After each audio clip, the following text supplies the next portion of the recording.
विद्यार्थी मित्रांनो, माहिती पाहिजे अशा काही गोष्टी आपल्याला हे माहिती आहे का? दोन शहरामधलं अंतर नेमकं कुठून मोजतात? म्हणजे फॉर एक्झाम्पल पुणे ते नागपूर अंतर आहे 722 किलोमीटर. पण मग हे अंतर मोजताना सुरुवातीचा जो पॉइंट आहे पुण्यामधला किंवा नागपूरमधला तो घ्यायचा कुठून? प्रश्न हा नक्की तुमच्या मनामध्ये कधीतरी आला असेल. तर दोन शहरामधलं अंतर मोजण्यासाठी सुरुवातीचा पॉइंट कुठला ग्राह्य धरतात ते बघूया.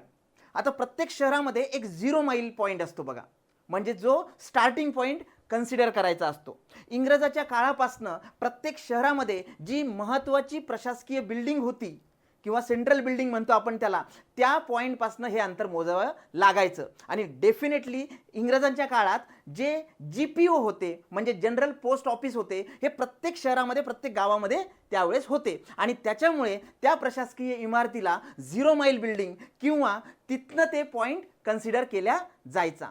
पुण्यात पण हा GPO जो आहे त्याच्यामध्ये तुम्ही जर बघत असाल तर हा 0 माईल पॉईंट तिथे आहे. तुम्ही नक्की एकदा तिथे व्हिजिट करा. म्हणजेच दोन शहरामधलं जे अंतर मोजतो आणि सुरुवात ज्या पॉईंटपासून करतो ते स्पेसिफिकली कुठून असतं तर ते GPO पासून असतं. अशाच प्रकारची माहिती पाहिजे असेल तर आमच्या चॅनलला सबस्क्राईब करायला विसरू नका आणि लाईक बटन प्रेस करा. धन्यवाद.